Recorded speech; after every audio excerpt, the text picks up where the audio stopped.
This would continue the rest of their lives and be a constant reminder of Agnet's failures. Agnet had always been slim, and at 43, she was still well fit, thanks to daily visits to the gym during her lunch break. Emma was old enough to learn self-discipline. It was all about controlling herself, restraining herself, and not giving in to what the body wanted. Agnet had learned it at a young age as well. If you want to stay beautiful and have the world admire you, then you have to work for it. And if something isn't perfect, then you make it perfect. Everything can be changed and molded. That was what Agnet's own mother had taught her, and that was what she was going to teach her daughter, beginning today. So what if she went to bed hungry? So what if Agnet hadn't eaten lunch the last 3 years? So what if she had to put herself through hours and hours of spin classes and suffer from dizziness and nagging hunger? It was all worth it in the end. Why? Because she was admired. Because people looked at her and asked, "How do you do it?" That's when she smiled casually and answered with a shrug, pretending it took no effort at all. "Please, Mom, just 1 cup," Emma said again, touching her mother's arm. Agnet turned her head and looked at her daughter, feeling a slight repulsion from her small chubby hands. "No!" she said with a loud voice. Emma's eyes filled with tears and she pulled back. "Now go to your room and stay there." With a small whimper, Emma obeyed and walked up the stairs. Agnet shook her head and rolled the vacuum cleaner back into the closet, where she put it neatly back in its place. She paused and gazed inside the closet to make sure everything looked perfect in there as well, in case any of the guests opened it by mistake, thinking it was the door to the bathroom. She closed the door with a sigh.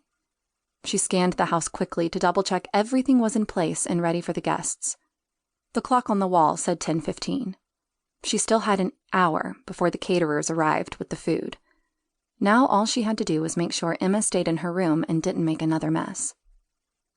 Agnet poured herself a cup of coffee and closed her eyes while drinking it. She rolled her shoulders to loosen them up. Oh, she had been so tense lately.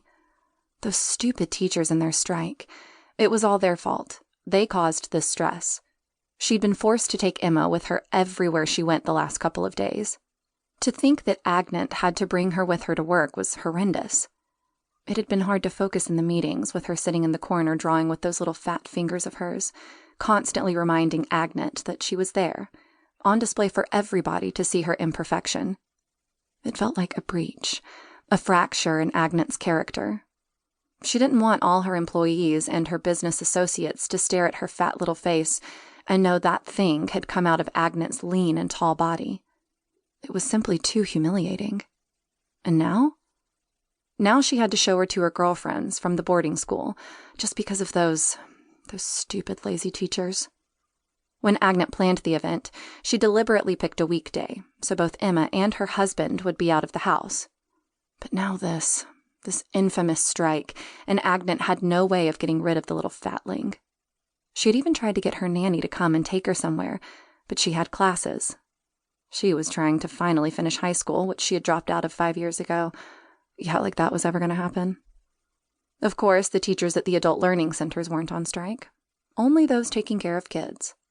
Why anyone should strike was beyond Agnet's comprehension. Those good-for-nothing lazy teachers should be glad they even had a job with their attitude in this economy.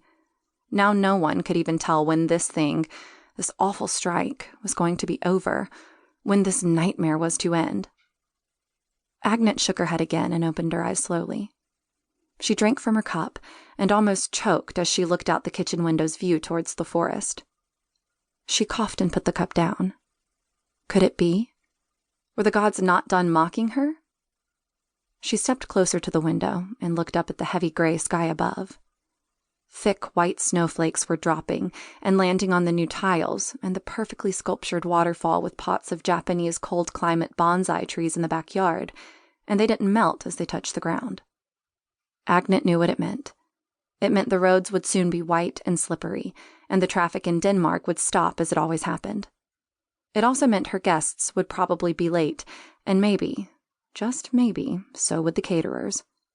But worst of all, it also meant she wasn't going to be able to show her girlfriends the new garden that her landscaper had prepared just for this event.